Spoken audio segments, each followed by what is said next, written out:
Baik.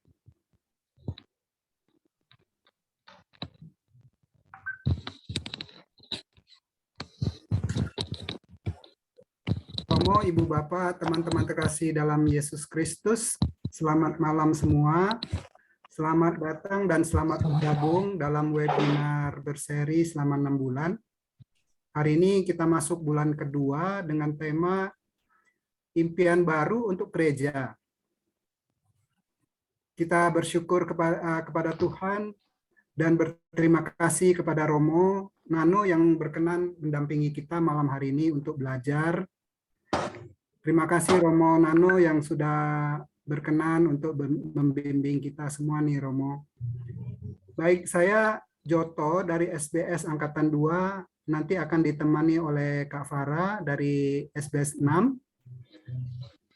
Kami mohon perhatian teman-teman semua untuk memperhatikan tata laksana webinar yang kemarin sudah saya posting ulang di masing-masing grup.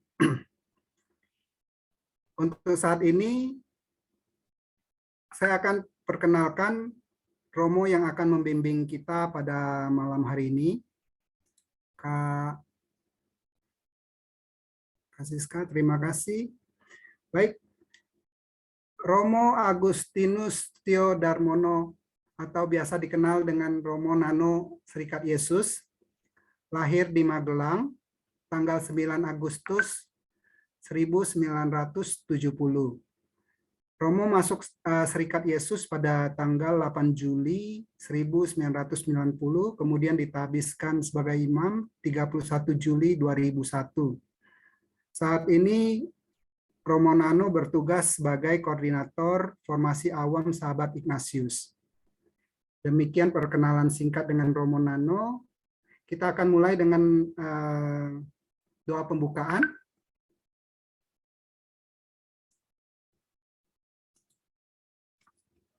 Dalam nama Bapa dan Putra dan Roh Kudus. Amin.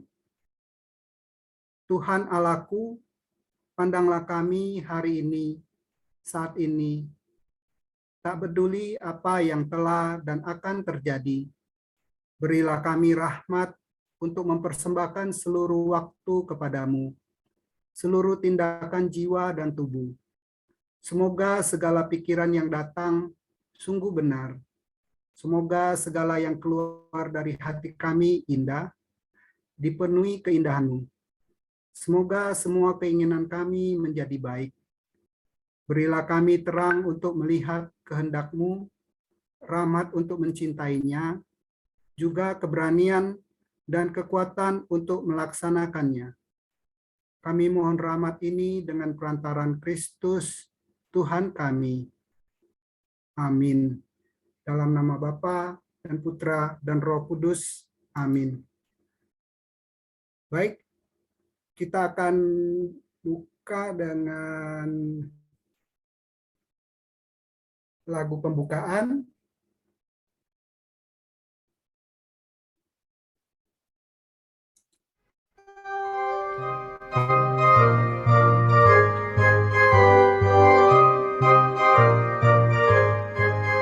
Gereja bagai bahtera mengarungi zaman. Tuhanlah bintang pedoman, arah dan tujuan. Hidupnya penuh tantangan, penuh perjuangan. Gelombang badai dan taufan menghadang di jalan. Mungkinkah bahtera tahan sampai ke tujuan? Di pantai kebahagiaan satu dengan Tuhan. Mari bersatu, mari berpadu dalam satu iman, dalam Kristus Tuhan, sampai ke tujuan.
satu keyakinan, Kristus pemersatu. Mari bersatu, mari berpadu dalam satu iman, dalam Kristus Tuhan, sampai ke tujuan. Terima kasih Kak Siska. Hati saya sudah berkobar-kobar. Baik, untuk mempersingkat waktu, saya langsung serahkan kepada Romo Nano. Silakan Romo, kita punya waktu sampai jam 8.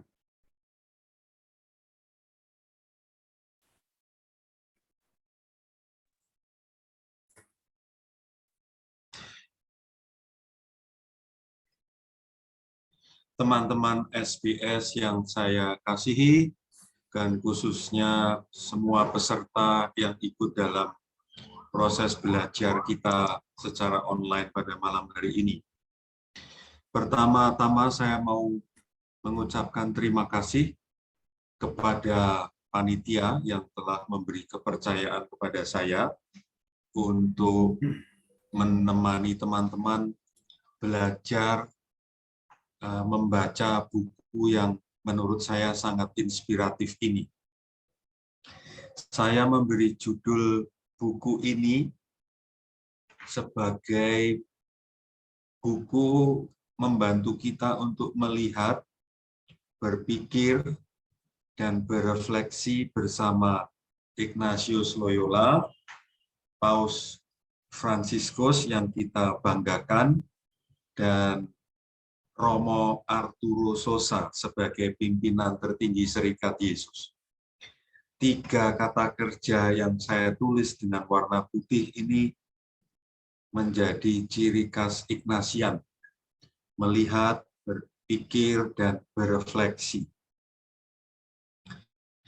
Sebelum kita masuk ke bagian yang akan kita pelajari, saya mengusulkan untuk menggunakan buku Berjalan Bersama Ignatius itu sebagai sebuah lukisan yang lebih besar. Saya dengan pengalaman pribadi saya, sebanyak-banyaknya pengalaman saya itu masih sangat terbatas. Buku Berjalan Bersama Ignatius itu seperti kaca yang lebih luas, lebih lebar. Sehingga saya yang terbatas dan kecil ini bisa berkaca ke cermin yang lebih lebar, sehingga saya bisa mendapatkan makna dari cermin yang besar itu. Yang kedua, buku ini juga merupakan sebuah buku untuk berkontemplasi, berdiskresi, berefleksi, berdiskusi tentang topik-topik yang ada di dalamnya. Kepada saya diberikan bahan bab 4 dari buku tersebut, Impian Baru Gereja. Saya merasa lagu yang dipilih oleh panitia tadi sungguh sangat tepat. Tadi dalam syair di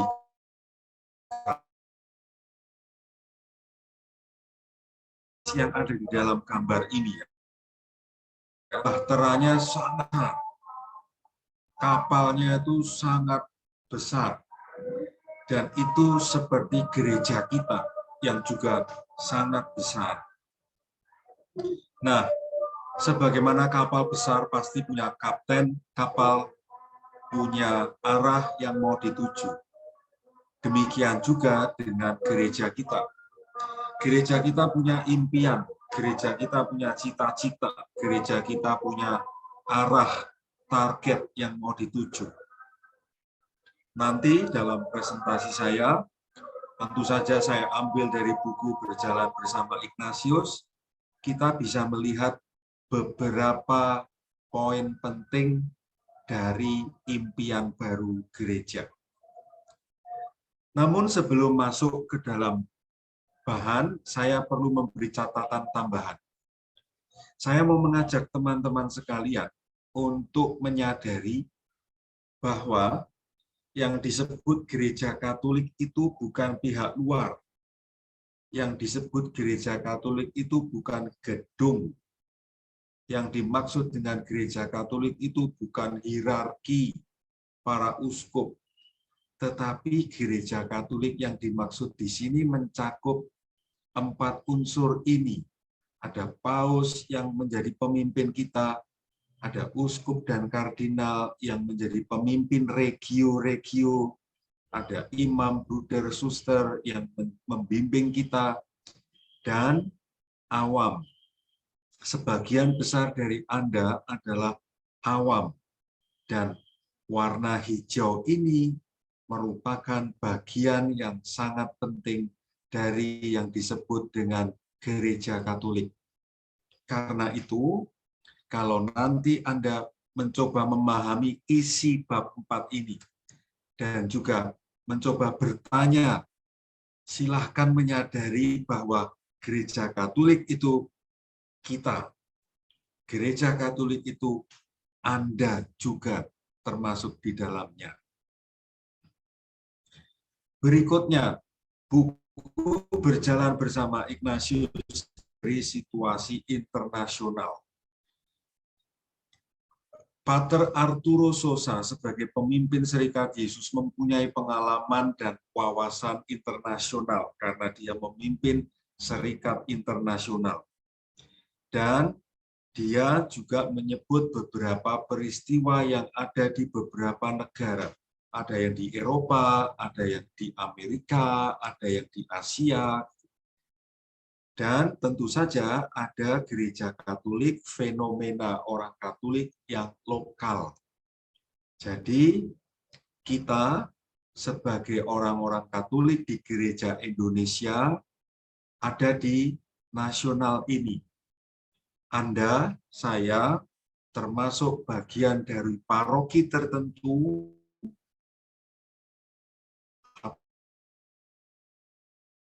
jadi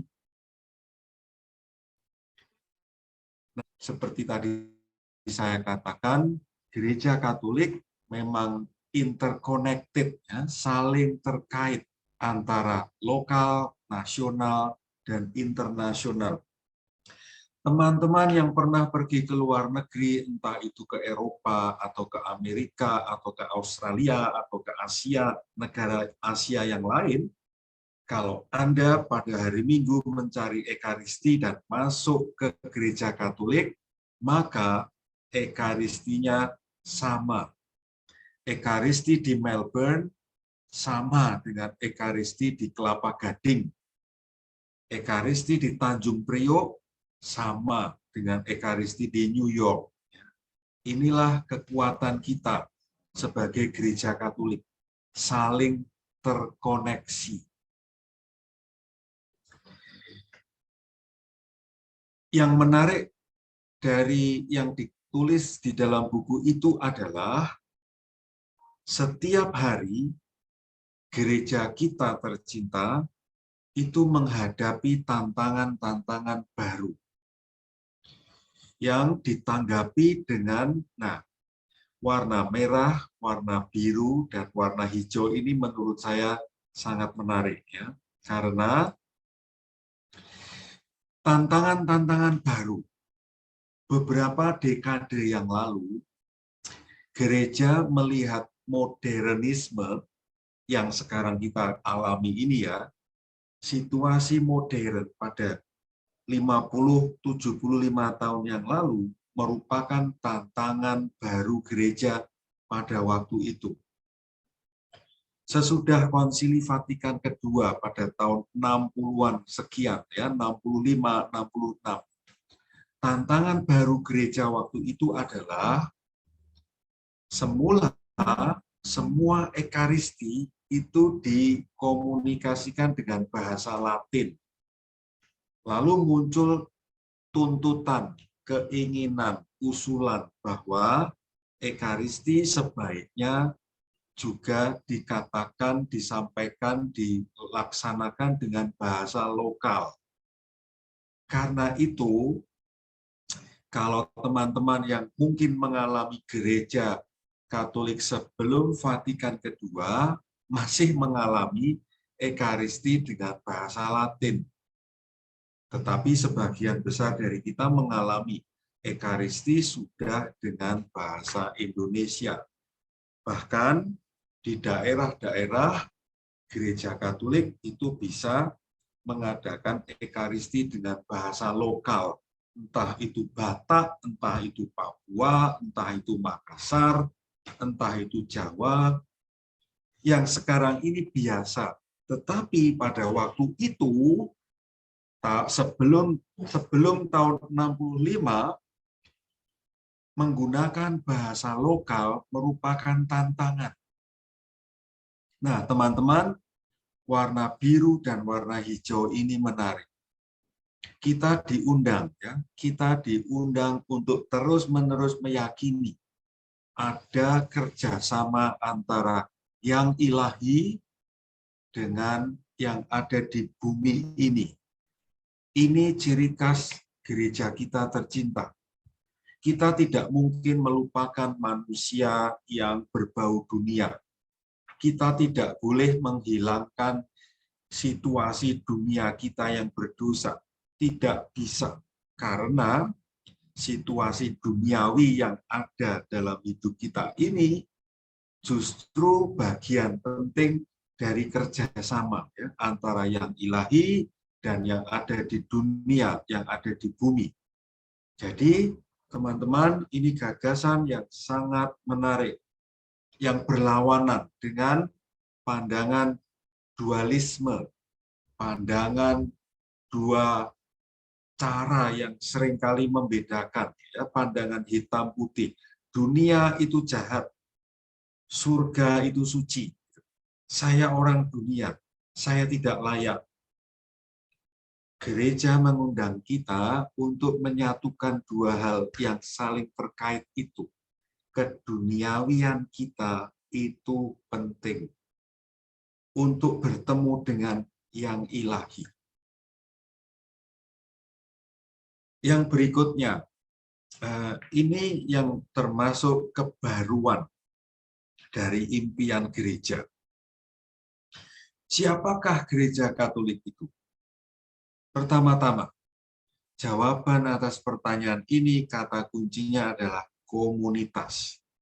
Seperti yang saya sebut di awal, ya, komunitas ini terdiri dari ada paus, ada uskup, ada suster, romo, bruder, dan ada awam. Ini komunitas yang terdiri dari 4 unsur menjadi satu kesatuan. Dan itu menjadi umat Allah. Ini menjadi ciri, teman-teman.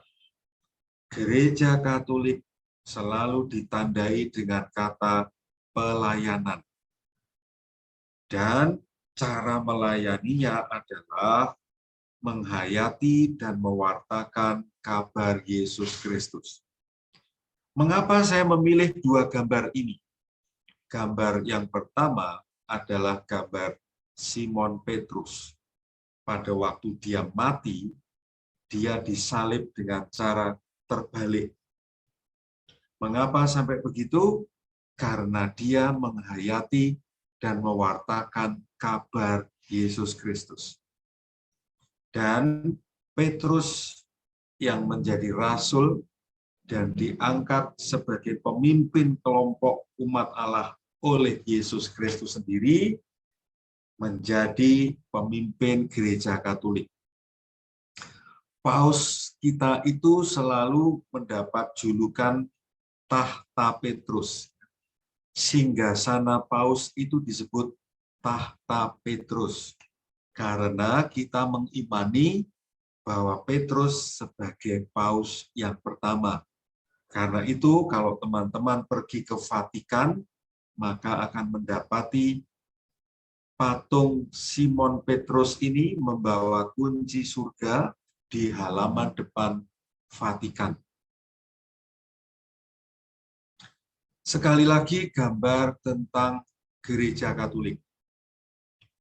Paus Fransiskus dan juga Pater Arturo Sosa Serikat Yesus menyimbolkan gereja Katolik itu kapal antar benua. Besar. Tentu saja mempunyai arah, kadang-kadang harus berganti haluan karena tanpa sadar menepi ke pantai, harus kembali ke samudra, kadang berjalan pelan, kadang berjalan cepat gitu. Mengapa ada ungkapan Konsili Vatikan kedua ya? KV ini berarti Konsili Vatikan kedua merupakan hantaman keras.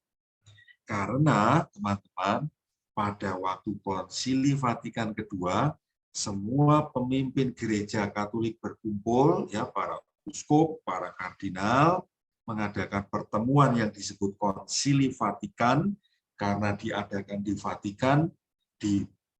Pada waktu itu, gereja Katolik membuat keputusan-keputusan yang sangat besar, keputusan-keputusan yang sangat radikal.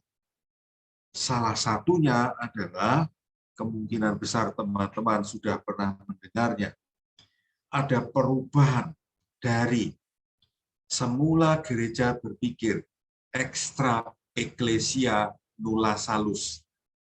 Di luar gereja tidak ada keselamatan. Artinya, kalau tidak Katolik, tidak akan selamat. Maka pada waktu itu, muncullah banyak misionaris datang ke negara-negara yang masih primitif gitu ya. Maka banyak misionaris itu datang sebagai misionaris dan membaptis. Mengapa mereka mengutamakan baptisan? Karena dengan dibaptis, orang-orang itu akan selamat. Lalu terjadilah perubahan yang sangat spektakuler waktu itu. Gereja mulai melihat bahwa di luar gereja ada keselamatan. Artinya, mereka yang tidak Katolik pun sangat mungkin selamat. Dan ini merubah luar biasa. Jumlah misionaris berkurang banyak. Sehingga yang muncul bukan tren pembaptisan, tetapi tren dialog, inkulturasi, ada percampuran, ada relasi yang baik antara gereja dan pihak-pihak non-gereja. Lalu, sesudah itu gereja bertanya, ke arah mana sekarang gereja Katolik itu akan bergerak? Ini ada dua diagram yang menarik dan penting. Diagram yang pertama sifatnya bersifat seperti hierarki ya. Yang di atas itu orang-orang top, sedangkan orang-orang atau kelompok di bawah itu sebagai bawahan. Kalau kita melihat gereja Katolik hanya seperti diagram piramid ini, maka kita menjadi seperti jauh sekali ya, antara umat Allah dan paus itu sangat jauh. Sementara mereka yang ada di warna kuning, warna hijau, mungkin ya, merasa di tingkat yang atas, sangat terhormat, lebih suci daripada yang bagian lebih bawah. Ada godaan melihat dengan cara seperti itu. Apakah diagram ini salah? Tidak. Diagram ini termasuk definisi dari gereja Katolik. Ada hierarki.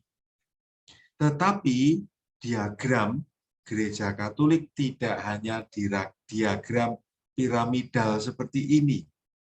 Ada diagram yang lain.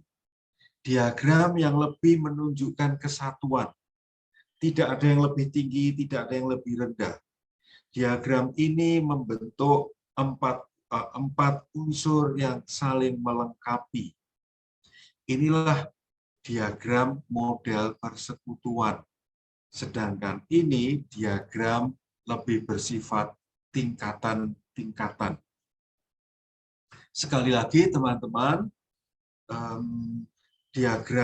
dua diagram ini saling melengkapi. Tidak ada yang lebih benar, yang sebelah kanan lebih benar daripada sebelah kiri, Tidak, keduanya saling melengkapi.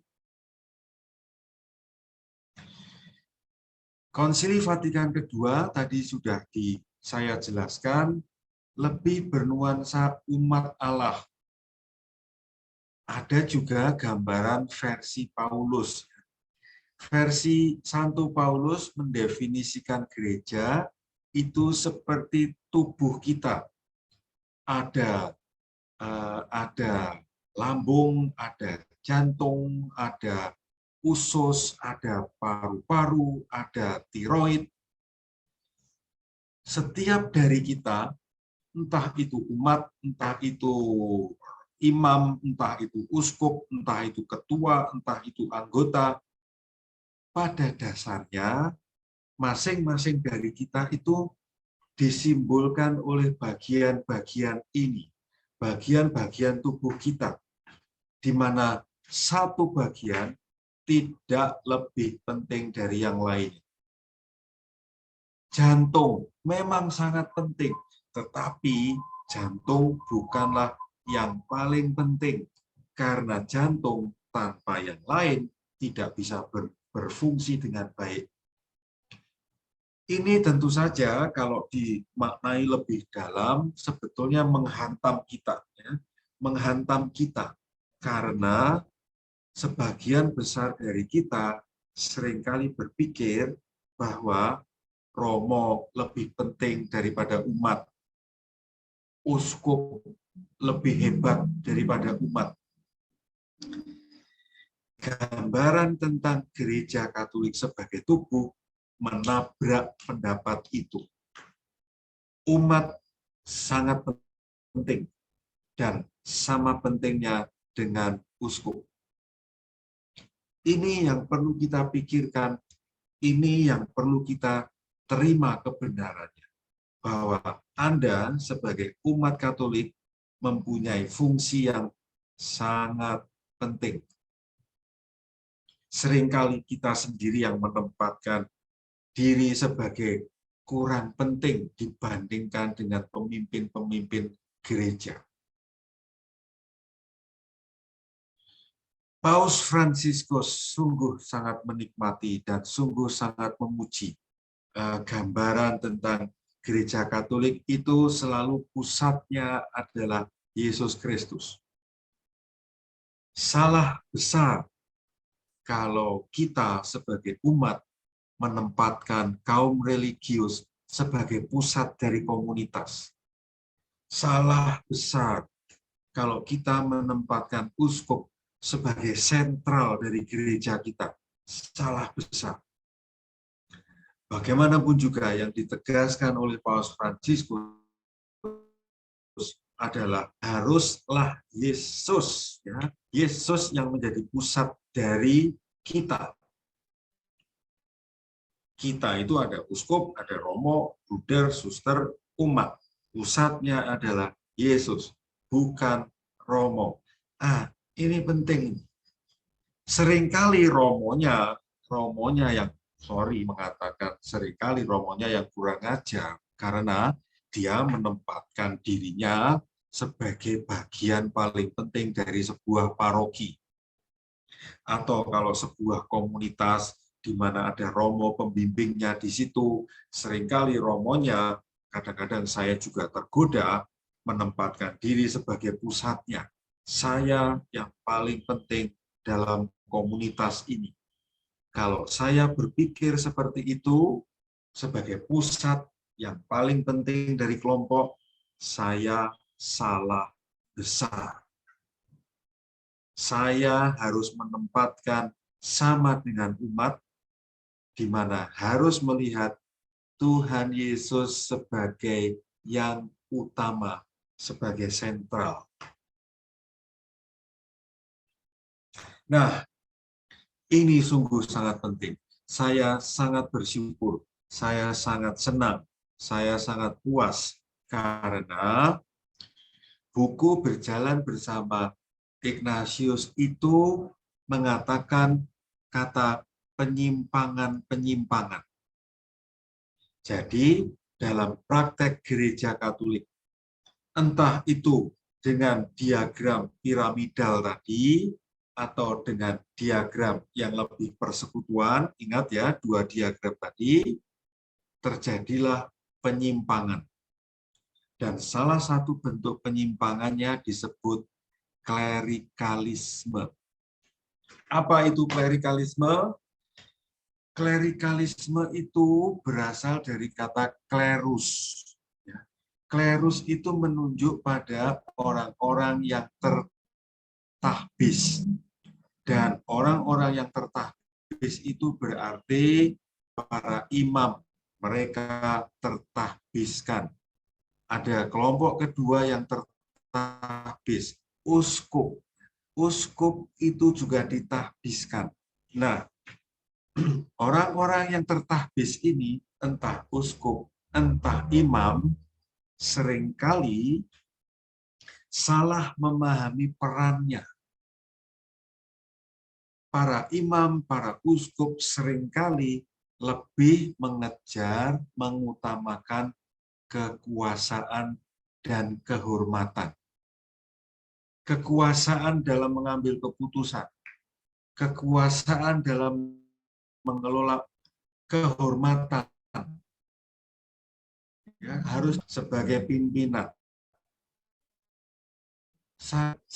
Bahwa orang-orang yang tertahbis ini lebih memprioritaskan mencari kekuasaan dan kehormatan. Lupa bahwa tugas utama mereka adalah pelayanan, a service.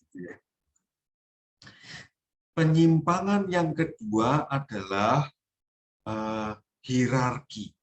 Hierarki itu berarti tingkatan-tingkatan seperti gereja model diagram piramidal tadi.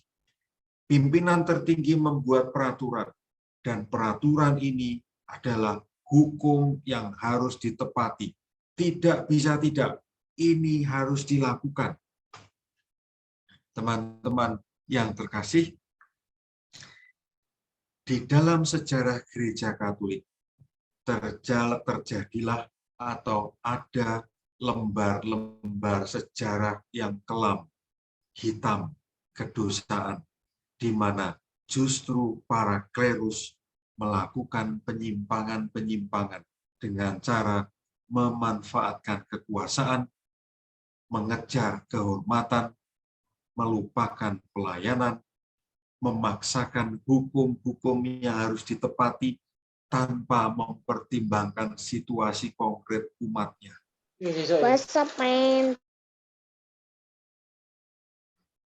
Ini yang didengung-dengungkan oleh Paus Fransiskus.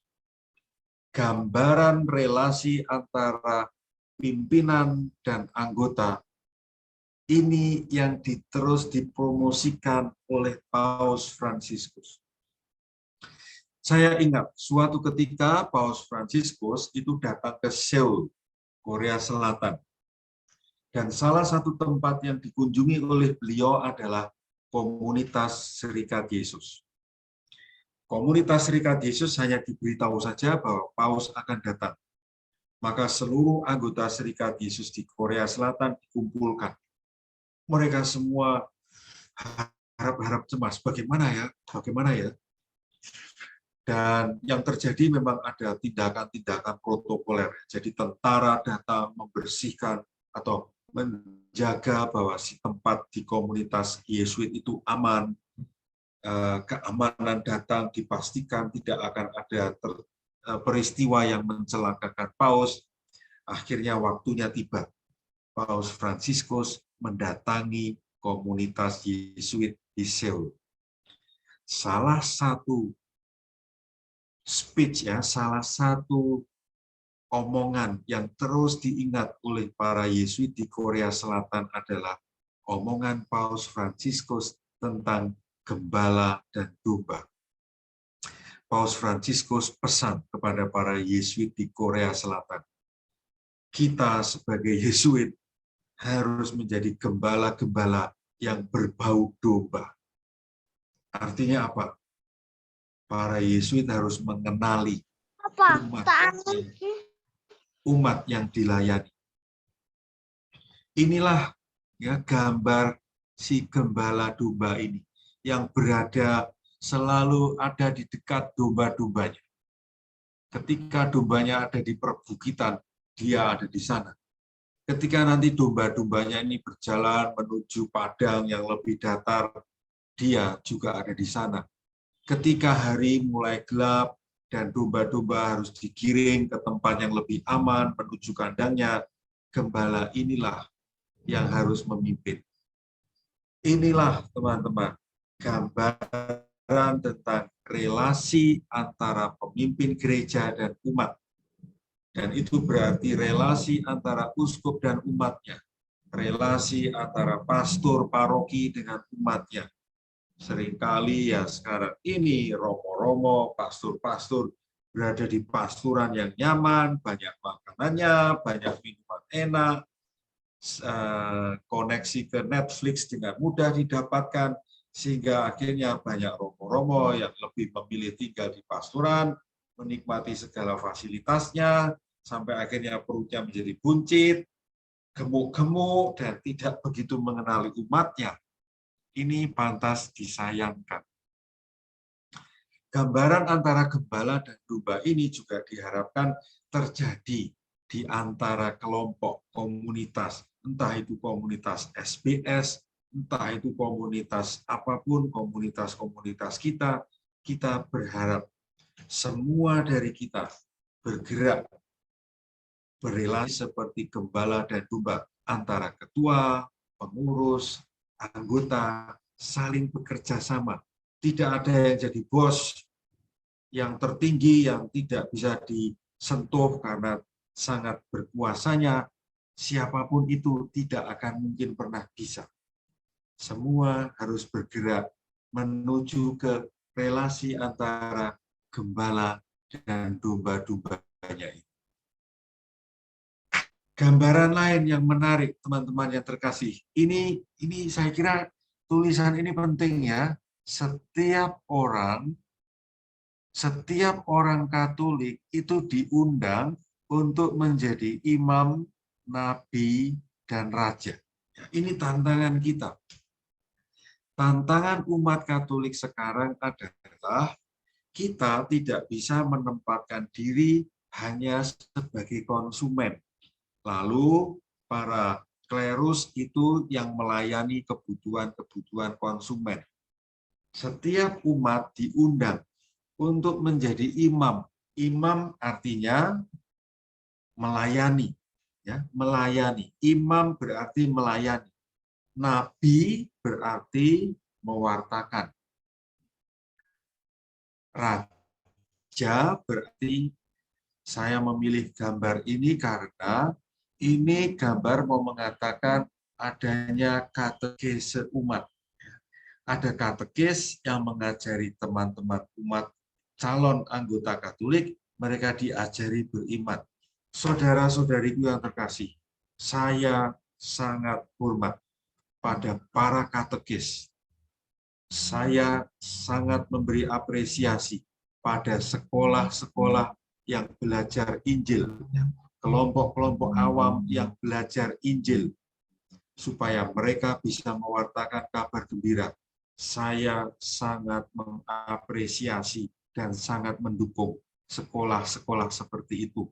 Karena apa yang dilakukan oleh sekolah-sekolah penginjilan di kalangan kita adalah untuk merealisasikan panggilan menjadi nabi yang mewartakan Yesus Kristus. Ini hal baru, teman-teman. Ini salah satu hal yang baru. Kata sinodalitas. Paus Fransiskus memunculkan istilah ini. Apa yang dimaksud dengan sinodalitas? Sinodalitas itu kurang lebih menunjuk pada cara hidup, cara bekerja gereja Katolik. Kurang lebih seperti digambarkan dalam slide ini ya, ada banyak orang dengan perbedaan-perbedaan yang ada di dalamnya. ada laki-laki, ada perempuan, ada dari kultur-kultur yang berbeda-beda. Semua yang berbeda-beda ini saling memperkaya, bekerja sama sebagai sebuah komunitas, mewartakan Yesus Kristus. Sekali lagi teman-teman, ini kata yang baru. Ini mewarnai kebaruan mimpi gereja. Gereja Katolik yang dengan impian baru mau memberi tekanan pada sinodalitas. Ada banyak unsur yang berbeda, tidak akan diseragamkan. Justru perbedaan ini yang diberi ruang dan waktu untuk bisa bekerja sama dengan pusatnya Yesus Kristus. Paus Fransiskus juga menyebut ya tentang kemajuan teknologi komunikasi. Belum lama ini saya mendengar penjelasan tentang metaverse, Google, atau kita menggunakan WhatsApp, ya, produk dari Facebook. Facebook mulai mengeluarkan pelan-pelan sedang akan mengeluarkan produk nanti metaverse. Metaverse itu apa? Kurang lebih begini, kita sekarang ini sedang bertemu ya, lewat online. Anda bisa melihat, mendengar saya. Metaverse, pertemuan online seperti ini nantinya akan menjadi lebih canggih. Kita tidak lagi berada di tempat yang berbeda-beda, ya. Ada yang di Sukabumi, ada yang di Jakarta, ada yang di Klaten, ada yang di tempat lain-lain. Lewat metaverse nanti akan ada alat di mana pertemuan kita itu nanti sungguh-sungguh di sebuah tempat. Jadi kita secara online akan datang ke tempat yang sama. Dan di situ kita bisa omong-omong. Saya tidak bisa membayangkan seandainya metaverse ini nanti sungguh-sungguh terjadi. Pasti akan ada perubahan-perubahan yang luar biasa terjadi di dalam hidup kita sehari-hari. Nah, Paus Fransiskus mengajak kita semua untuk bagaimana caranya menggunakan teknologi komunikasi digital yang sangat canggih ini menjadi sumber rekonsiliasi. Rekonsiliasi berarti ada komunikasi yang saling menyembuhkan. Komunikasi di era digital diupayakan membangun kedamaian dan menghargai orang muda serta budaya-budaya yang berbeda. Kita semua sudah mengalami, apalagi nanti menjelang pemilihan umum tahun 2024. Pasti ngeri ya. Media sosial pasti akan dimasuki banyak unsur yang justru melawan rekonsiliasi. Politik identitas akan memecah belah. Kampanye-kampanye mendukung tokoh-tokoh tertentu pasti akan mencapik-capik lagi kedamaian. Harapan kita saat ini yang sebetulnya mulai tumbuh terkait dengan Negara Kesatuan Republik Indonesia mungkin akan meredup lagi karena pemimpin-pemimpin yang mencoba merebut kekuasaan akan mengorbankan banyak hal. Saudara-saudari yang terkasih, ini tantangan besar kita. Sebagai umat Gereja Katolik, kita diundang menggunakan media sosial yang lebih luas lagi, menggunakan teknologi komunikasi yang canggih di era digital ini untuk rekonsiliasi, membangun kedamaian, membangun harapan, mendidik orang muda, menghargai budaya yang berbeda. Ini tantangan sekaligus panggilan kita sebagai umat Gereja Katolik. Saudari-saudariku yang terkasih, mari kita lihat, cermati gambar yang sangat menarik ini ya. Gambar ini tidak mau mengatakan mana yang baik, mana yang tidak baik, mana yang contoh yang pantas ditiru, mana yang tidak. Saya hanya menunjukkan Paus Benediktus mengikuti tradisi bahwa Paus siapapun itu harus menggunakan sepatu merah. Ya, ini sebuah tradisi. Yang unik adalah Paus kita sekarang tidak pernah mau menggunakan sepatu merah. Dia selalu memilih sepatu hitam. Mengapa? Paus Fransiskus mau meneladan Fransiskus Asisi yang miskin, yang rendah hati. Simbolnya adalah sepatu hitam. Tanda kedua yang menarik. Paus Fransiskus selalu membawa tasnya sendiri, yang mungkin berisi bajunya, jubahnya, sebagai ekstra, sebagai ganti. Kalau dia misalnya berkeringat atau dan sebagainya, dia membawa tasnya sendiri. Tidak ada asisten yang membawakan tas itu. Sementara kita, ya kita semua nih, kalau bepergian, wah kita cari porter untuk membawakan tas kita, lalu kita bisa melenggang kagum gitu ya. Seringkali kita itu memang bermental majikan. Seringkali kita itu mudah tergoda, bermental bos karena bisa membayar orang. Saya dengan jujur mengatakan tertohok oleh teladan Paus Fransiskus yang sangat sederhana ini. Dan dia menghilangkan, tidak mempertahankan struktur kuasa politik. Dia lebih mengandalkan kata-katanya, kesaksian hidupnya lewat membawa tas sendiri dan sepatu hitam. Dia melaksanakan tugas perutusannya dengan baik, dan dia terus mengadakan dialog dengan siapa saja yang berbeda. Saudari-saudaraku yang terkasih, yang malam hari ini bergabung bersama. Ini contoh yang luar biasa. Ini teladan yang pantas kita tiru.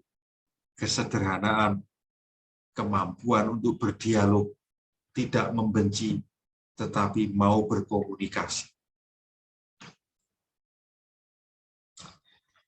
Pandemi, ini tema yang terus-menerus diungkit karena memang sangat penting.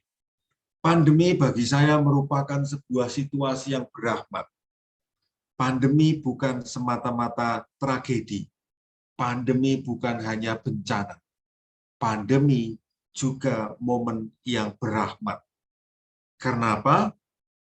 Karena pandemi membuat kita mau atau tidak mau, sadar atau tidak sadar, keluar dari zona nyaman. Semua zona nyaman kita, entah itu rumah, komunitas, teman dekat, tempat kerja, tempat wisata, semua menjadi tidak nyaman. Cara hidup kita diubah. Dulu tidak kebayang ya, kita mengadakan pertemuan online begini. Sekarang pertemuan online menjadi makanan kita sehari-hari. Dan kita lalu menjadi punya kebutuhan-kebutuhan yang lebih mendesak. Dulu kita tidak pernah berpikir beli hand sanitizer, membeli masker, membeli tabung oksigen. Tidak pernah berpikir tentang itu.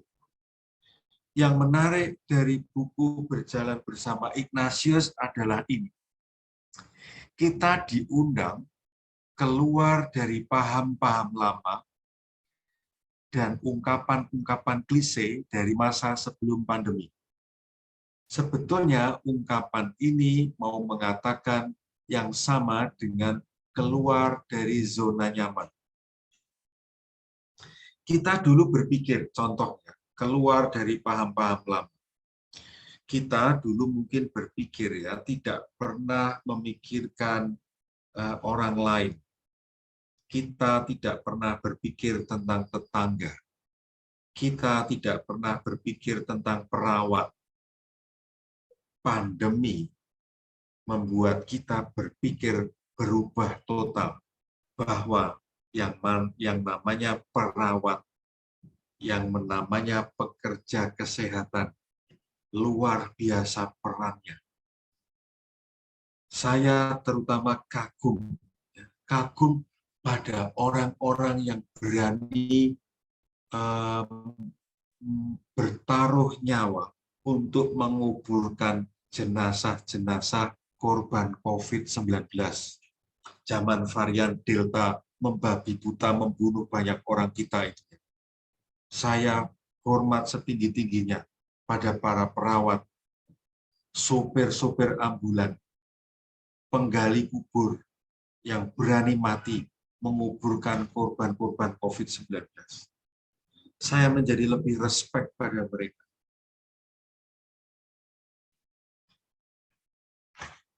Yesus itu contoh yang luar biasa dari orang yang berani keluar dari zona nyaman.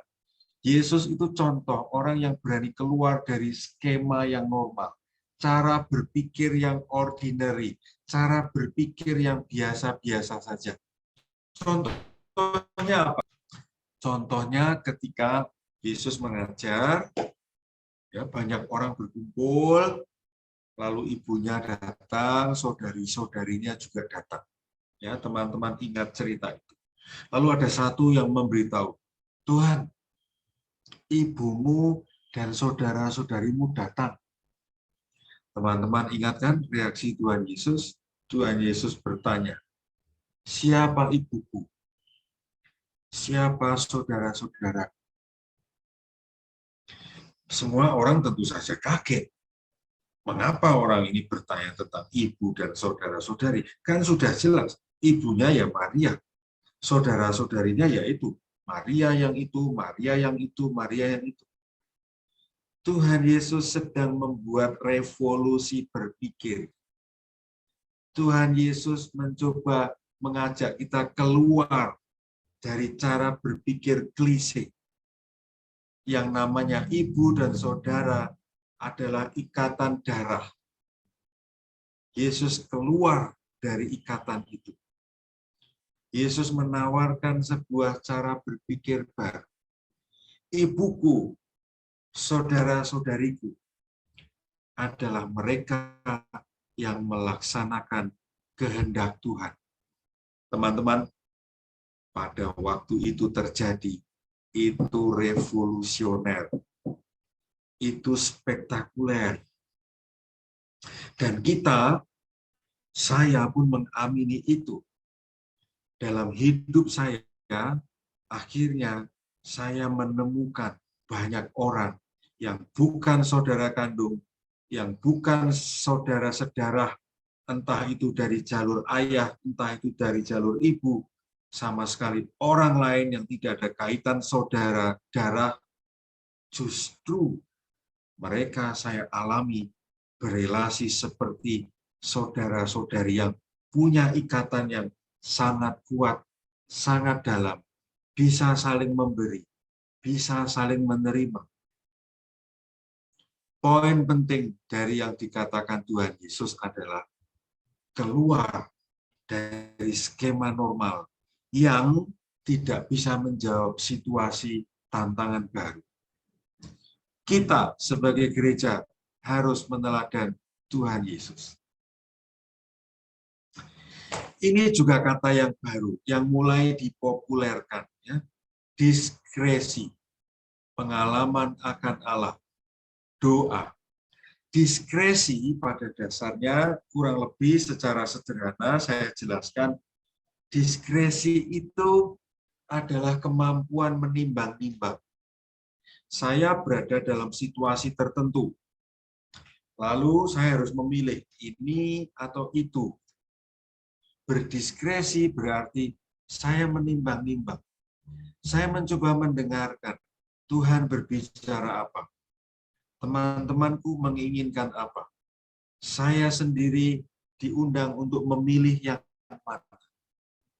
Diskresi adalah momen saya berpikir untuk mengambil keputusan yang paling bijaksana. Kita semua diundang ya untuk meneladan Tuhan Yesus yang berdiskresi di Taman Getsemani.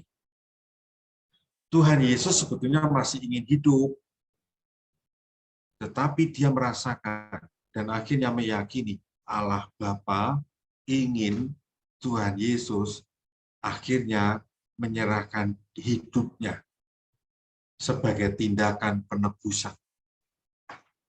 Diskresi, ya, kata ini penting teman-teman, dan mari kita terus belajar apa artinya diskresi. Mari kita terus berlatih dan praktek berdiskresi supaya keputusan-keputusan penting yang kita ambil sungguh-sungguh berkualitas. Supaya keputusan-keputusan yang kita ambil kurang lebih sesuai dengan kehendak Allah. Inilah diskresi. Saya senang sekali bab 4 ini mengatakan sindrom anak yang hilang. Kurang lebih sindrom anak yang hilang itu mau mengatakan begini. Si bapak ini kayaknya hanya memperhatikan anak yang hilang ini. Gereja kayaknya hanya memperhatikan anak-anak yang hilang. Sementara ada banyak anggota gereja seperti yang sulung, setia bekerja, taat pada peraturan, kooperatif dengan semua pihak, tetapi tidak pernah mendapatkan apresiasi dari si Bapak. Ini penting. Bacaan Injil hari ini tentang kisah ini. Kita seringkali memberi perhatian pada mereka yang pergi jauh. Sementara orang-orang yang ada di dekat kita tidak kita perhatikan. Mungkin ini sama ya, sama walaupun tidak seluruhnya tepat ya. Mungkin ini kurang lebih sama dengan kalau kita menggunakan gadget. Kita lebih memperhatikan teman-teman yang jauh lewat WA, lewat Instagram. Sementara kita tidak memperhatikan orang-orang yang satu rumah dengan kita. Entah anak kita, entah orang tua kita, entah pasangan hidup kita. Kita lebih memperhatikan orang-orang yang berada di tempat yang jauh. Mungkin itu bisa juga menjadi sindrom anak yang hilang. Saya buat lebih cepat supaya beberapa hal yang lain juga bisa kita cermati. Ada pertanyaan yang menarik. Apakah di Eropa, di Amerika, dan mungkin juga di Indonesia, kita sebagai gereja Katolik akan bergerak ke jumlahnya lebih kecil dan terdiri dari orang-orang yang sungguh-sungguh sudah murni, sudah suci, sudah baik-baik saja gitu. Saya bersyukur jawabannya adalah gereja Katolik tetaplah terdiri dari pribadi-pribadi rapuh dan pendosa. Bagi saya, ini unsur baru yang sangat penting. Gereja Katolik tidak berisi orang-orang yang suci. Gereja Katolik berisi orang-orang yang berdosa, yang menyerahkan diri pada tangan belas kasih Tuhan untuk diampuni. Karena itu, Gereja Katolik tidak sama dengan orang-orang yang menamakan diri kelompok Puritan. Puritan itu berasal dari kata pure, murni. Ada banyak kelompok Puritan di Amerika, di Eropa, yang masih berpakaian tradisional, tidak menggunakan sentuhan-sentuhan modern, tidak menggunakan mesin modern, tidak memakai baju modern, mereka tetap ingin murni. Ya, ini disebut kelompok Puritanisme. Ada kelompok fundamentalisme. Fundamental berarti kembali ke aslinya dulu gitu. Maka ya mungkin ya fenomena penggunaan mantila bisa diartikan, tidak selalu artinya itu ya, tetapi bisa dikonotasikan ke arah puritanisme, ke arah fundamentalisme. Dan ini berarti termasuk benih intoleransi. Mengapa intoleransi? Karena kelompok puritanisme itu melihat kemajuan zaman modern sebagai tidak murni lagi. Menjadi fundamental, menjadi intoleran karena yang tidak menggunakan baju-baju atau aksesoris-aksesoris seperti ini tidak murni lagi, tidak mengikuti ajaran yang benar lagi. Saya tidak mau mengatakan bahwa mereka yang menggunakan mantila salah. Sekali lagi, saya tidak mau mengatakan yang mengenakan aksesoris liturgis ini selalu berarti puritanisme atau fundamentalisme atau intoleran. Saya tidak mengatakan itu. Tetapi saya mau mengatakan bahwa ada indikasi, ada fenomena. Seringkali kelompok-kelompok tertentu menggunakan aksesoris ini karena mereka menghayati puritanisme, fundamentalisme, dan tidak mau toleran dengan mereka yang tidak mengenakan hal yang sama dengan yang mereka pakai. Poin saya adalah itu. Mengapa kita tidak bergerak ke arah puritanisme, fundamentalisme, dan intoleransi? Karena Gereja Katolik amat menghargai ciri khas kultur yang berbeda-beda. Sama-sama Maria dan Yesus, ini versi Mandarin, ini versi Afrika, ini versi Eropa. Gereja Katolik sangat menghargai keunikan kultur. Maka kata inkulturasi menjadi unsur kebaruan Gereja Katolik di masa sekarang dan di waktu yang akan datang. Bagaimana Gereja Katolik dengan politik? Haruskah Gereja Katolik berbicara tentang politik? Kalau nanti situasi politik itu memanas, bagaimana Gereja Katolik mesti bersikap? Ada penyempitan istilah politik. Politik pada dasarnya berbicara tentang kepentingan banyak orang. Berbicara tentang politik berarti berbicara tentang peraturan-peraturan, undang-undang, semua kebijakan-kebijakan yang berdampak pada kebaikan banyak orang.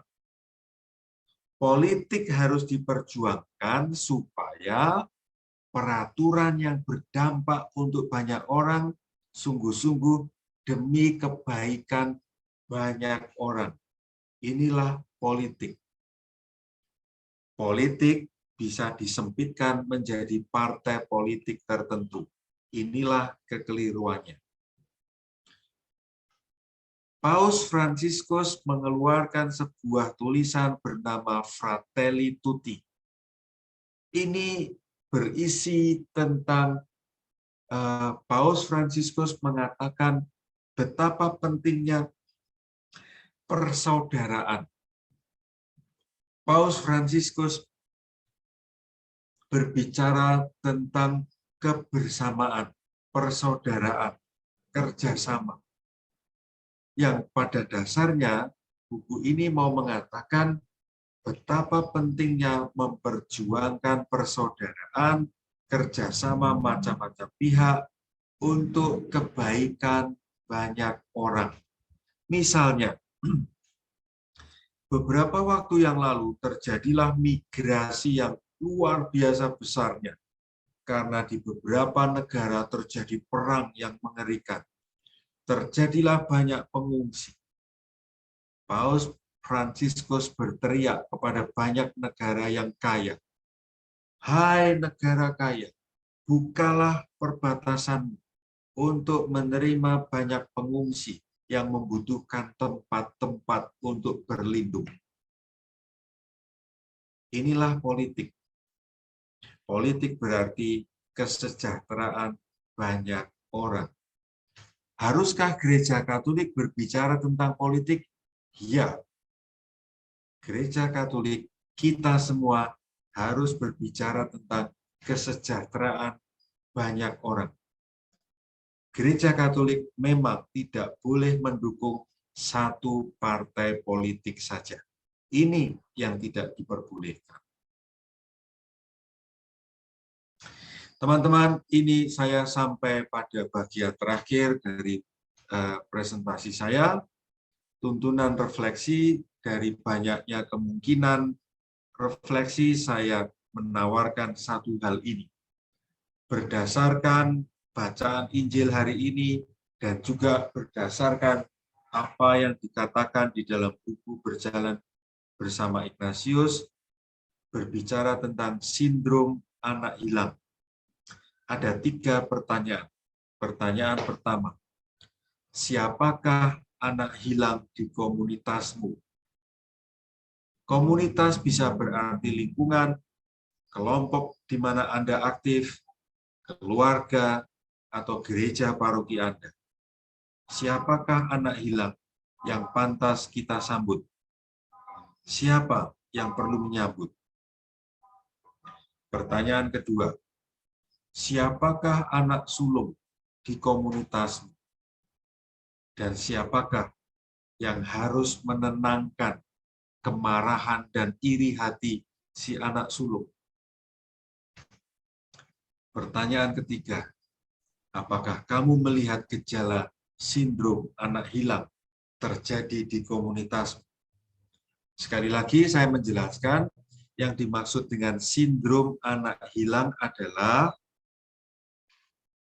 gereja kita lebih memberi perhatian pada anak hilang dan kurang memberi perhatian pada anak sulung yang rajin bekerja, taat pada peraturan, hidupnya baik, penuh dengan contoh-contoh dan teladan yang positif, justru terabaikan.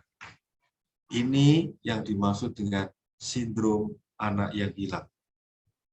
Semoga teman-teman panitia mencermati tulisan ini sehingga nanti bisa membantu membantu peserta untuk mendalami dalam sharing kelompok nanti.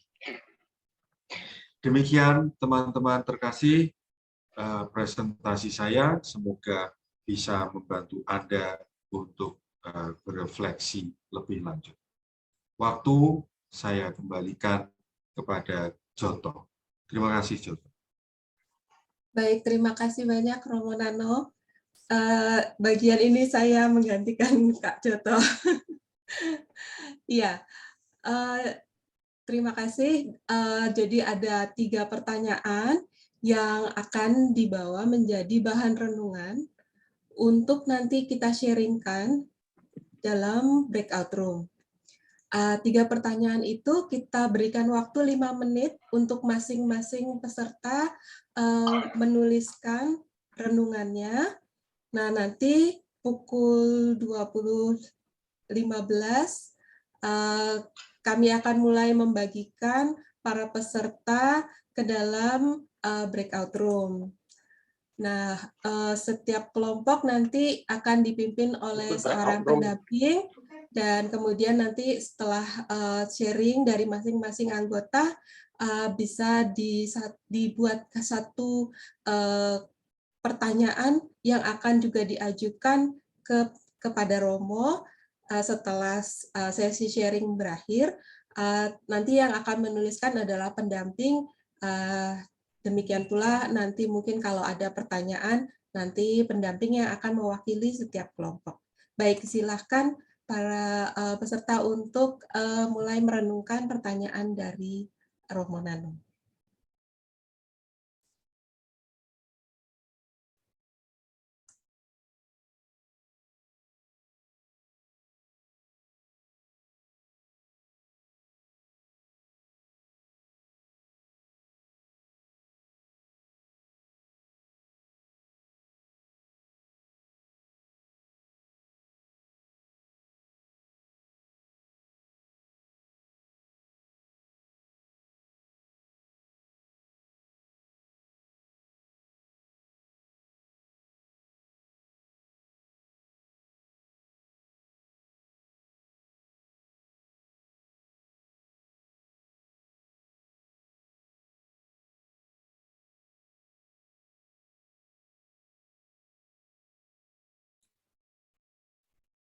Romo, ada yang minta untuk ditayangkan lagi pertanyaannya, Romo. Oke.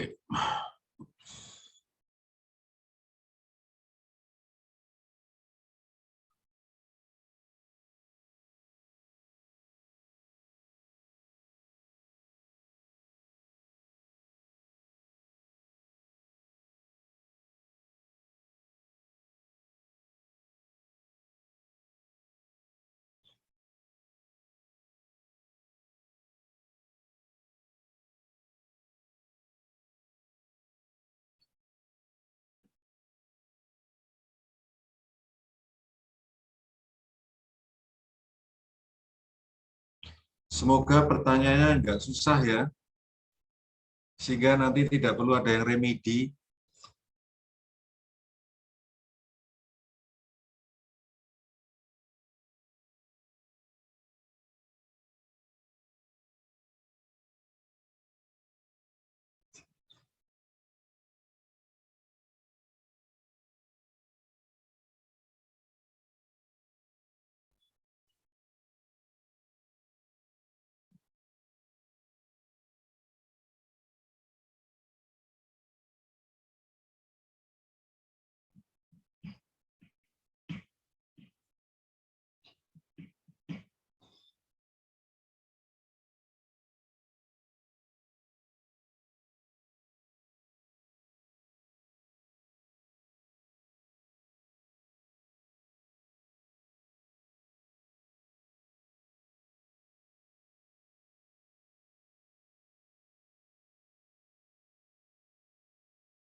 Ya, kami persilahkan para peserta untuk mulai bergabung dengan kelompok sharing-nya yang akan di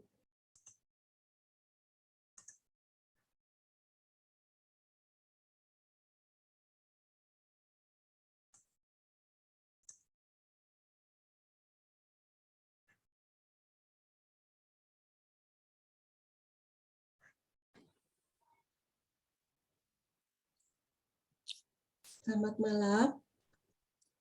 Ya, malam.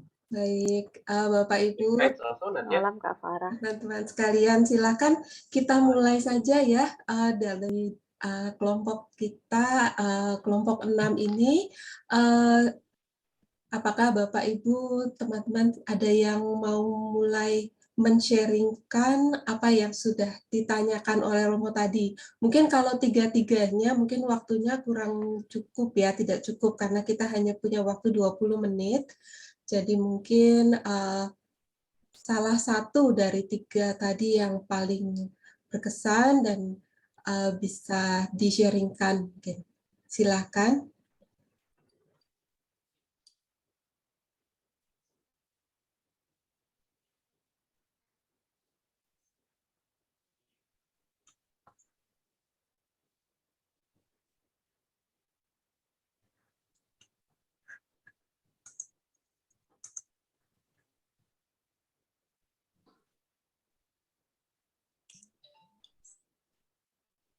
Saya mau tanya nih. Silakan. Ibu Komunitas ini komunitas gereja atau apa maksudnya? Ya, konteksnya gereja, komunitas gereja. Komunitas gereja ya. Iya. Kalau saya bilang sih anak yang hilang, ya, umat yang malas ke gereja. Gitu. Atau mungkin kalau dianggap tiga-tiganya bisa di-sharingkan, silakan. Kalau anak yang hilang, anggota umat yang malah ke gereja. Terus yang menyambutnya ya kita semua anggota gereja atau pastor parokinya harus tanggap. Gitu. Terus kalau anak sulung,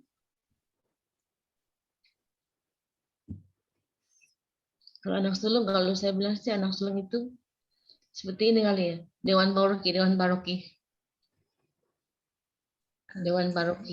Iya. Yang bertanggung jawab ya balik kalau dewan paroki malas-malasan, anak sulung yang itu ya. Yang bertanggung jawab adalah anggota dan romo paroki juga. Begitu. Baik, terima kasih Bu Heni. Yang lainnya mungkin Pak Marijo, silakan Pak. Anak yang hilang menurut saya adalah umat yang kurang diperhatikan atau yang tersisih. Ya. Lalu siapa yang harus memperhatikan? Yaitu kita semua, umat. Bukan semata-mata tanggung jawab pastor paroki atau dewan gereja, tapi kita itu warga itu wajib memperhatikan. Lalu yang kedua, anak sulung itu adalah orang Katolik sendiri yang sebetulnya kurang mengkomunikasikan diri, tetapi ada rasa kecemburuan atau iri, kurang percaya kepada sesama, dalam ini katakanlah orang tuanya. Lalu siapa yang harus memperhatikan? Ya kita semua, umat. Itu yang harus memperhatikan anak sulung, orang yang kurang komunikasi, orang yang kurang menghargai, baik dalam struktur gereja ataupun dalam komunitas. Baik, terima kasih Pak Marijo. Silakan Bu Yulita atau Bu Sylvia.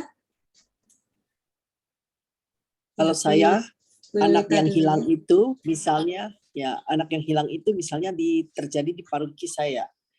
Dia dengan romo tidak cocok. Akhirnya mereka misalnya dia sudah pengurus nih. Kalau dia bentrok sama romo, dia mengundurkan diri. Itu anak yang hilang. Pernah terjadi di paroki saya begitu. Tapi terus sebagai anak sulung, kita ini yang karena kadang-kadang kan mereka tidak ada salah paham. Jadi kita sebagai ketua lingkungan, saya kebetulan itu kita merangkul lagi supaya mereka balik lagi ke situ.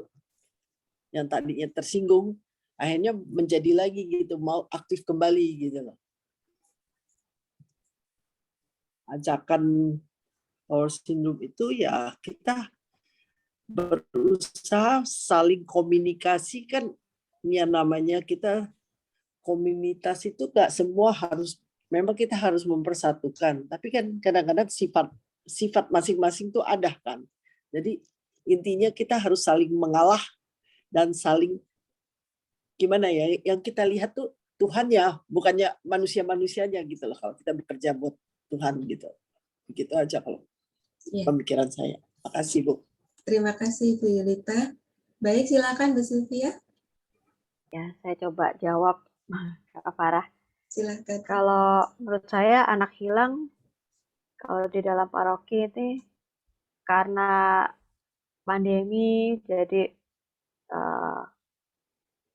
dulu nggak boleh ke gereja ya. Jadi mungkin ada anak-anak atau orang-orang yang jadi melupakan atau malah berada di persimpangan jalan gitu antara ya untuk menjalankan kembali lagi ke gereja atau tidak gitu ya.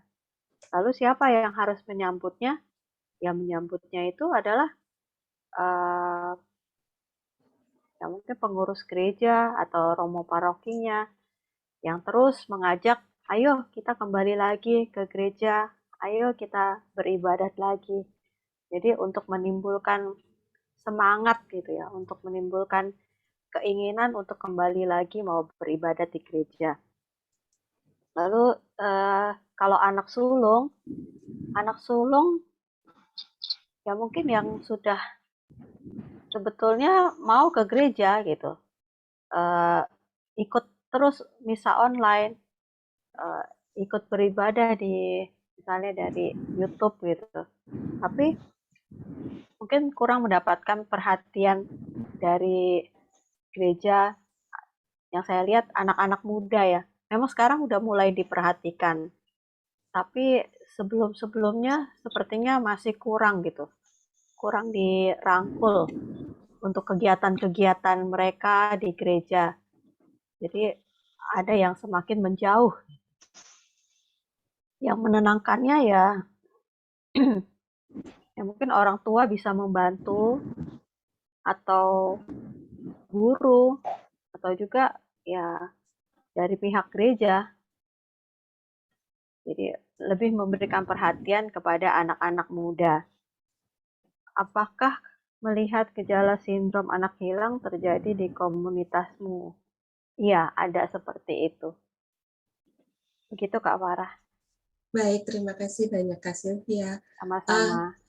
Sama-sama. Mari silakan Kak Maria Lisya. Apa ada yang di-sharingkan dari 3 pertanyaan Romo tadi? Untuk saya, malam semua, Kak Farah. Maaf tadi saya kayaknya salah masuk kelompok. Harusnya di 4, tapi nggak apa-apa ya diikut ke sini. Karena saya terpental tadi. Oh ya, baik, tidak apa-apa. Tadi yang pertama, siapa anak yang hilang di komunitas kami. Saya rasa mereka yang merasa kecewa dan marah pada komunitas atau kadang-kadang di keluarga juga beberapa saudara kalau ada hal yang kurang berkenan, kadang-kadang menghindar seperti itu. Mereka orang-orang yang kecewa itu lalu biasanya mutung atau meninggalkan gereja atau komunitas atau juga kadang keluarga. Yang saya lihat anak yang hilang itu. Kemudian untuk yang kedua, anak yang sulung di komunitas atau di keluarga atau di kelompok atau dalam persahabatan, pasti ada mereka yang baik terus, tapi mungkin kurang apresiasi tadi, kurang dihargai, kurang dianggap jasa-jasanya itu kadang lupa karena selalu baik mungkin. Kemudian yang harus menenangkan anak sulung ya saya rasa kita semua gitu, yang saudara, teman, semua itu mungkin banyak orang mulai, saya sendiri mungkin harus belajar peka akan kebaikan hal-hal kecil dengan terima kasih, dengan memberi pujian kecil atau menghargai apa yang diupayakan dengan bahasa tubuh dan lain-lain, dengan hormat, dengan yang hal-hal kecil seperti itu mungkin perlu untuk memberi reward ya, atau juga syukur atas kehadiran anak sulung yang selalu baik. Kemudian yang ketiga, apakah saya melihat ada sindrom anak yang hilang di komunitas atau di keluarga atau di kehidupan saya? Banyak sekali anak orang-orang yang sudah baik, tapi mungkin lelah atau sedang lelah atau mungkin merasa terabaikan begitu sehingga dia muncul rasa lelahnya atau muncul titik jenuhnya seperti itu, walaupun sebenarnya kalau orang baik ya harusnya baik aja, nggak minta reward aja gitu, nggak mikir-mikir lagi, tapi kan ada tingkat-tingkatannya orang, mungkin mereka masih butuh untuk diapresiasi. Itu saja kalau yang saya rasa. Ya, terima kasih banyak. Terima kasih banyak Kak Maria. kalau dari kelompok kita ini, apakah ada pertanyaan yang sesuai dengan tema impian baru untuk gereja yang ingin dijawab atau didiskusikan nanti dengan Romo? Boleh dengan mengenai anak hilang tadi, tapi boleh juga dari hal-hal lain yang tadi sudah diterangkan oleh Romo. Misalnya masih ada yang merasa perlu untuk dijelaskan lebih dalam lagi gitu. Apakah ada pertanyaannya?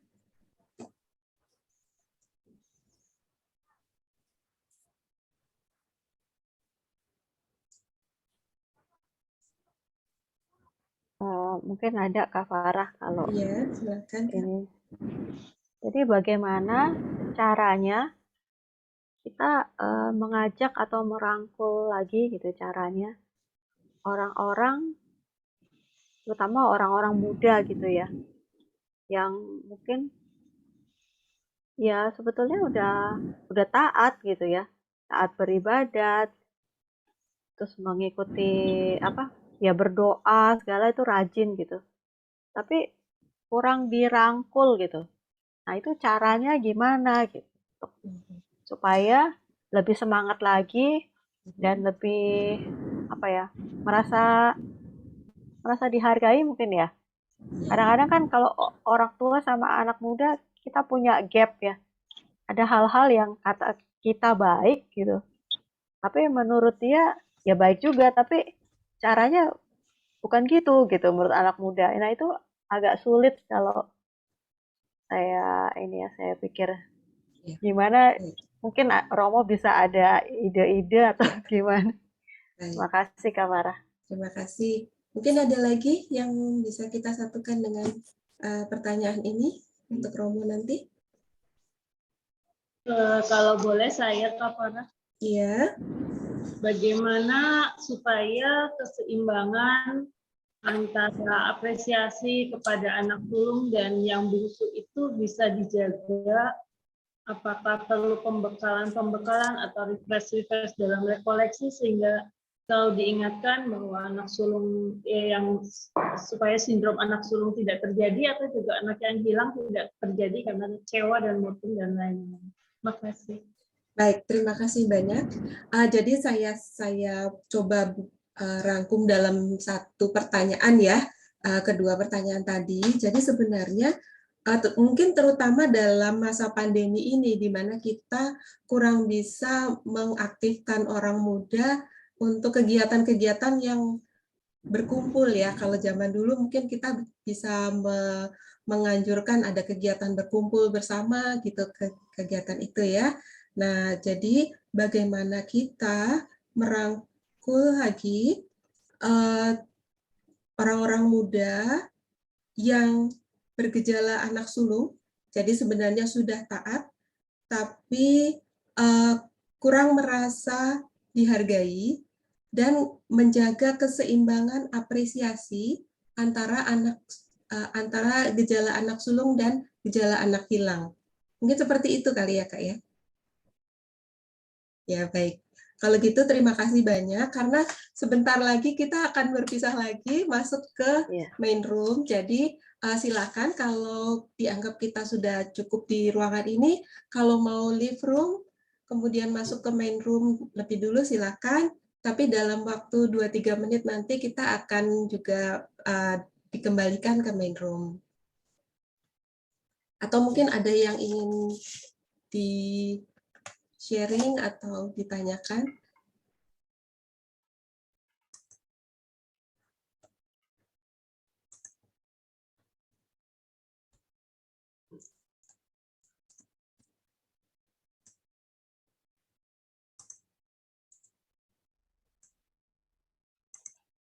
Kadang Kak Farah dengan lebih canggihnya ini ya media sosial, jadi kan semakin banyak yang bisa mereka dapatkan ya. Kadang kalau di Katolik tuh mungkin cara-caranya agak berbeda dengan di gereja lain yang lebih menarik gitu ya, yang lebih mengajak. Nah itu jadi kita sebagai orang tua itu kadang kita kan nggak bisa tahu terus-menerus ya, nggak 24 jam. Nah itu kadang bisa menjadi kekhawatiran juga. Ya. Maksudnya seperti yang bisa mengajak anak untuk menjadi versi anak hilang ya, bukan anak Ya, sulung ya. iya, bisa juga Betul. seperti itu. Iya. Ya sebetulnya ya anak baik gitu, maksudnya taat juga gitu. Ya kayak anak sulung juga ya, tapi kadang dengan pandemi ini jadi kan agak kayak lepas gitu ya. Kalau nggak bener-bener apa ya? Ya sebetulnya sih ini ya, maksud saya kayak anak sulung gitu. Tapi karena mereka sekarang ini dampak-dampak dari pandemi kan lebih banyak masuk yang dari media sosial ya. Betul. Nah, itu kadang yang Katolik tapi yang untuk anak-anak muda itu belum tentu mudah mereka dapat gitu. Iya. Jadi lebih ada tawaran-tawaran dari yang Betul. sebelah gitu. Bahkan sekarang mungkin setelah ada kesempatan untuk misa offline, ada kelompok tertentu yang lebih memilih online, tetap online daripada pergi ke gereja untuk misa Iya. gitu ya, walaupun Iya. sebenarnya ada beberapa waktu juga kita pasti dapat kesempatan itu. Baik, itu kalau misalnya kakak-kakak atau bapak ibu masih ada pertanyaan-pertanyaan lainnya, silakan juga disampaikan di WhatsApp group, nanti akan kita ajukan ke Romo untuk diberi jawaban ya. Kelihatannya sebentar lagi kita akan kembali lagi ke main room ini karena sudah jam 8:35. Terima kasih Kak Farah. Sama-sama.